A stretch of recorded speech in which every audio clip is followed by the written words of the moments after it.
बहुत समय पहले एक सुंदर नगरी थी। उसका नाम था अयोध्या। वहां बड़े महल थे, सुंदर बगीचे थे, मंदिर थे और सरयू नदी बहती थी।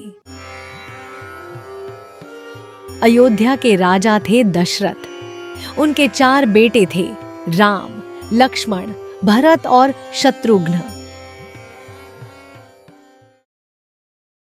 राम सबसे बड़े थे। राम बहुत बहादुर और बहुत बलवान थे। वे धनुष चलाने में निपुण थे।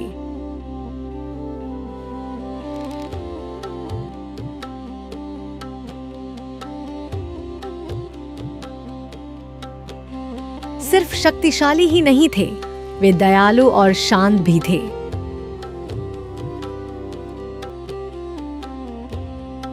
सीता राम की पत्नी थी। वे बहुत बुद्धिमान, दयालु और साहसी थीं। अरे खरगोशों, धीरे बोलो, नन्हा हिरण डर रहा है। लक्ष्मण राम से बहुत प्यार करते थे। भैया, ये कैसा पक्षी है? आप सावधान रहिए। वे हमेशा राम के साथ रहना चाहते थे। भरत बहुत शांत और विनम्र थे। शत्रुघ्न अपने भाई भरत से बहुत प्यार करते थे। प्रणाम, नमस्कार। चारों भाई एक दूसरे से बहुत प्यार करते थे। लक्ष्मण, भरत और शत्रुघ्न राम भैया और सीता जी का बहुत आदर करते थे। एक दिन राजा दशरथ ने सोचा कि अब राम को राजा बनाना चाहिए। यह सुनकर अयोध्या में खुशी फैल गई।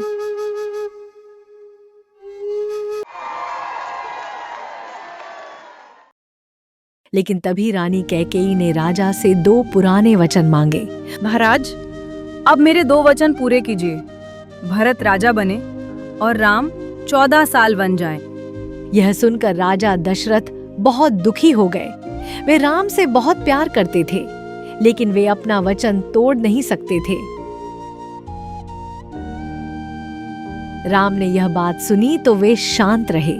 उन्होंने कहा कि पिताजी का वचन पूरा होना चाहिए। पिताजी, आप चिंता न करें, मैं आपका वचन निभाने में सहायता करूंगा और वनवास जाऊंगा। सीता, मैं वनवास जाने की तैयारी कर रहा हूं। तुम अपना ध्यान रखना। राम, मैं भी आपके साथ चलूंगी।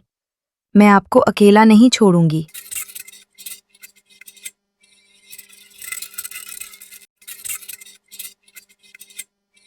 राम और सीता ने अपने कीमती गहने और राजाओं जैसे कपड़े उतार दिए और वन जाने के लिए बिल्कुल साधारण कपड़े पहन लिए।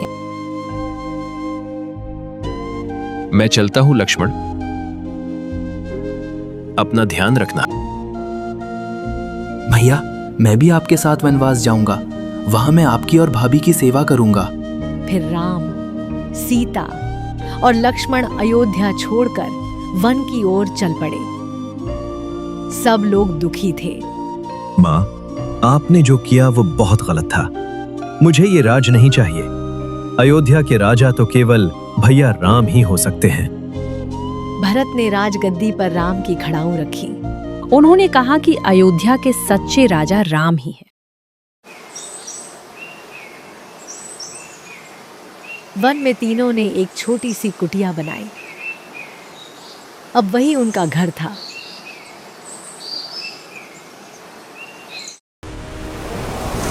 समुद्र के पार एक नगरी थी, लंका। वहां का राजा रावण था। वह बहुत विद्वान था। वह बहुत शक्तिशाली भी था, लेकिन उसे अपने ज्ञान और ताकत पर घमंड था। मैं बहुत शक्तिशाली हूं, मुझे कोई नहीं हरा सकता।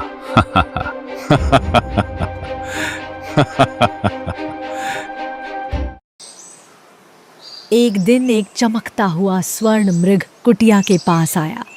राम, ये हिरन कितना सुंदर है। क्या आप इसे ला सकते हैं? लगता है राम और लक्ष्मण बहुत दूर चले गए हैं। मुझे कुटिया में वापस लौट जाना चाहिए।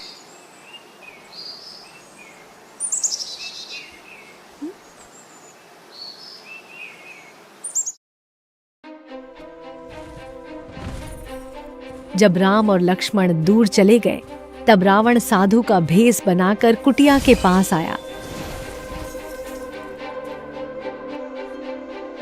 उसने दरवाजा खटखटाया और खाने को मांगा। सीता ने सोचा कि कोई साधु भोजन मांगने आया है। आप ठहरिए, मैं अभी भोजन लाती हूँ।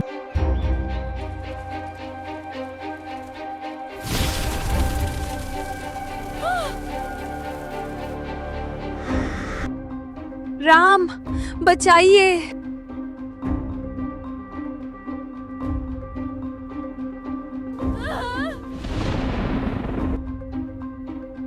राम, लक्ष्मण, राम, लक्ष्मण। रावण सीता को लंका की अशोक वाटिका में ले आया। सीता, मेरे महल में चलो और भोजन करो। नहीं, मैं यहीं रुककर राम और लक्ष्मण की राह देखूंगी। राम लौटे तो सीता वहां नहीं थी। सीता, सीता, तुम कहाँ हो? तुम कहाँ हो? धैर्य रखिए भैया, हम सीता भाभी को ढूंढ लेंगे। अब मिलते हैं हनुमान से। हनुमान उड़ सकते थे, बहुत बड़े हो सकते थे और चाहे तो बहुत छोटे भी हो सकते थे। वे बहुत बलवान, बुद्धिमान और दयालु थे। प्रभु, मैं हनुमान हूँ। मैं सीता माता को ढूंढने में आपकी मदद करूंगा। हनुमान, मेरी सीता को कोई ले गया है। मैं अभी पता लगाता हूँ कि वे कहाँ हैं। जय श्री राम। हनुमान समुद्र पार करके लंका की ओर चले। उनकी बड़ी छलांग अद्भुत थी। लंका में हनुमान ने सीता को अशोक वाटिका में पाया। माँ सीता, आपको सुरक्षित देखकर मुझे बहुत खुशी हुई।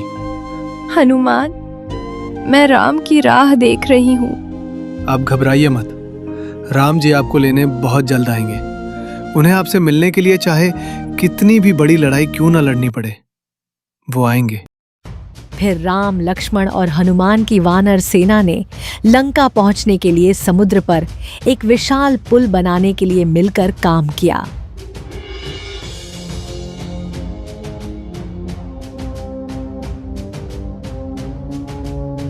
लंका में बड़ा युद्ध हुआ।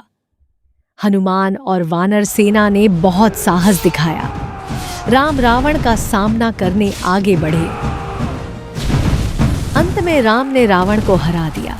घमंड और बुराई हार गए। राम। फिर राम सीता को लाने के लिए अशोक वाटिका पहुंचे। राम, सीता और लक्ष्मण पुष्पक विमान से अयोध्या लौटने लगे।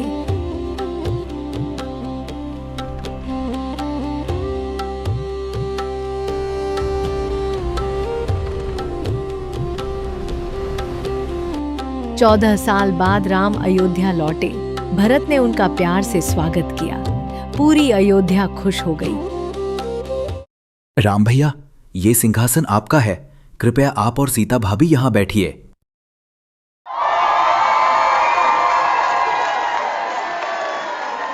राम के लौटने पर अयोध्या में दीप जलाए गए।